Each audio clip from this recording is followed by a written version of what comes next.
Well, it's still one of the biggest weather stories even after yesterday's storm. A tornado in New River. You're looking at video of it in real time on the left. A time lapse on the right. It hit homes in the area, ripping apart roofs and trees. And last night, a tornado touched down in the Wilcox area, too. This is a look at the aftermath. 2 people were hurt, but they are expected to be okay. The tornado destroyed a barn, flipped a mobile home, downed power lines and uprooted trees. That one classified as an EF1 down there in the Wilcox area. And we had another tornado warning near Sells as well. So joining me now is Ken Waters from the National Weather Service in Phoenix. Ken, thank you so much for coming. Thank you. So you went up to New River and did the survey on that tornado damage. Tell me what you saw up there.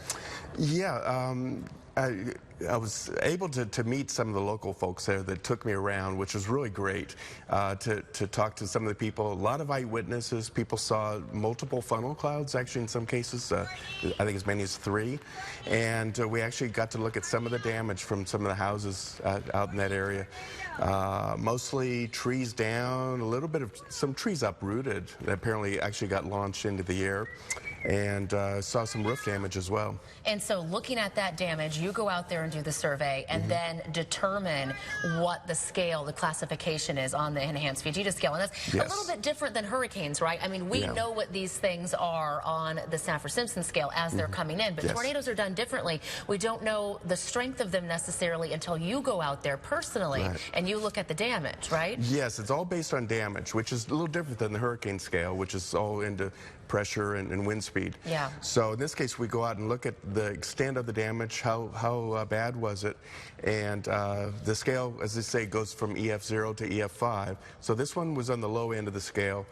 We're estimating probably winds about 80 miles an hour at that scale. Okay, and you know, we don't get tornadoes often here, but when we do, they're typically the weaker ones. Let's talk about, you know, how special yesterday was to get 3 different areas that saw tornadoes. How often have you seen that in your time here? Yeah, that's pretty unusual. I think, but the only thing that really comes to mind in recent memory is 2010 when we had we had a big outbreak there.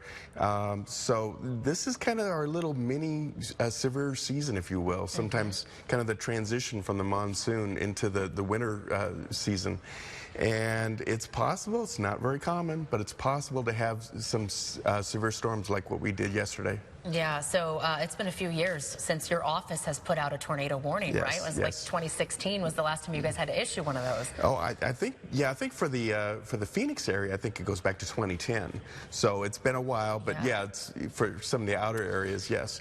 It's very unusual. I would say in a typical year, maybe we'll issue at the most maybe 1 warning, so it's quite a rare event. Yeah, so not completely impossible. People think tornadoes don't happen here. They do. Yes. But when they do, it's pretty rare, and they're usually pretty weak. Yep. All right, Ken, thank you so much for joining us. My pleasure. And thank you. We will talk more about our storm chances, which are ramping up again come tomorrow. That's coming up in your full forecast. If you believe the experts.